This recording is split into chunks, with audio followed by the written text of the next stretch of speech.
has been stripped of a $106,000 HHD grant that specifically is in place to help the Hispanic community and the needs of the Hispanic community, specifically in Norwalk. The grant was awarded through the CAP agency, NEON, and for years, the South Norwalk Community Center was the sub-agent and operated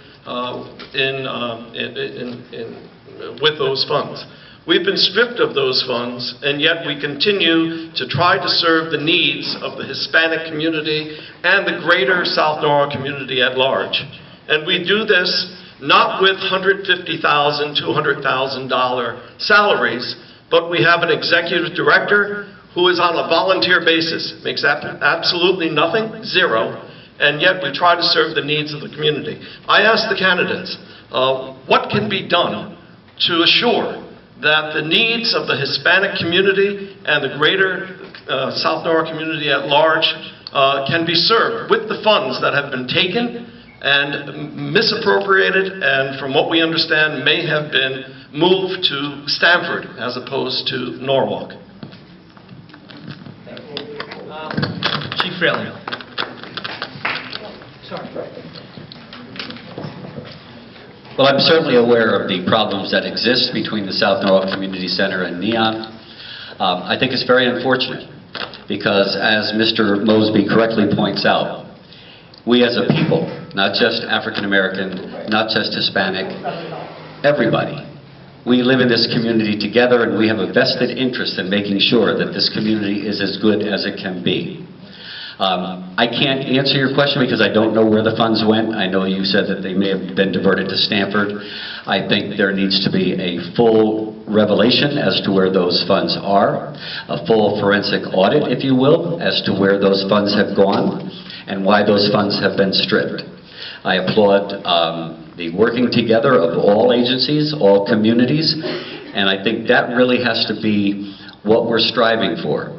Not fighting against each other, because we all really have the same mission, to make the quality of life in Norwalk the best it can possibly be for all people.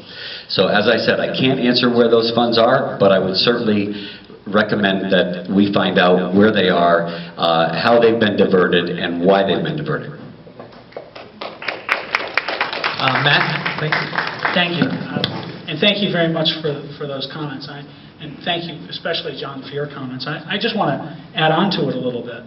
I don't think it's Hispanics working with African Americans alone. I do believe it's us all working together. I think that has to be, we have to stop talking about race and start talking about us as a people.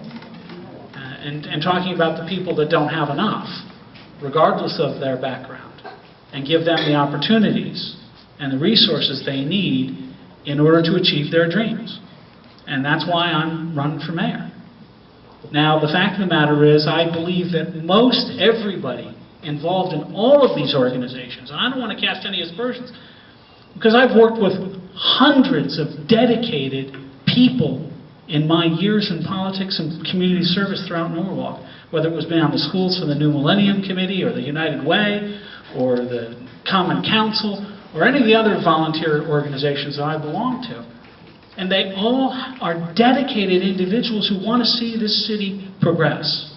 And what we have to remember all the time, and I keep saying this all the time, is that there is more that unites us as a community than there can ever be that divides us.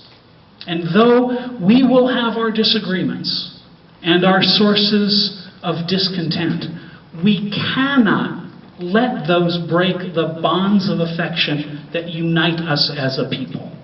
When we do that, we're sunk. And so my administration will work diligently to forge those bonds and reforge those bonds across party lines, across ethnic lines, across geographic lines, so that our brothers and sisters in Rowayton and in South Norwalk are truly part of the same community, just like East Norwalk and West Norwalk and Silvermine. Thank you very much. Thank you. You know, I was asked this by Nancy last week, and nobody What's that? No. Oh, okay. Matt's always interrupting me. I was asked this last week, and nobody wants any of these organizations, whether it's the one downstairs or the one upstairs, to fail. We want all these organizations to succeed. They all have mission statements and purposes, and we need to make sure that they're operating with integrity and focus on what their mission truly is.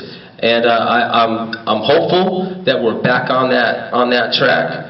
I applaud the community center for seeking to reestablish its sovereignty a little bit and its identity once again. So I look forward to working in concert with you all and all of my friends at the community center. But again, to Mr. Mosby's point, we need to make sure that we're operating in unison as a community as well. And for me, it's no different. I've been brought up in a very diverse community, with oftentimes I was the minority in the classroom, surrounded by blacks, Hispanics, Asians, you name it. So I see no color, Mr. Mosby. I want you to know that. I see no color. And you can tell by the people I surround myself with that that's the case. Because I believe that the ideas need to prove paramount. The content of one's character, as one said, is of most importance.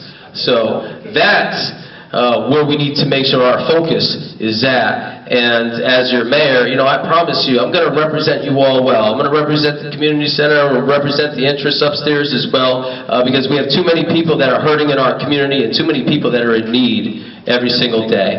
And that's the kind of mayor that you'll have with me come November. Thank you.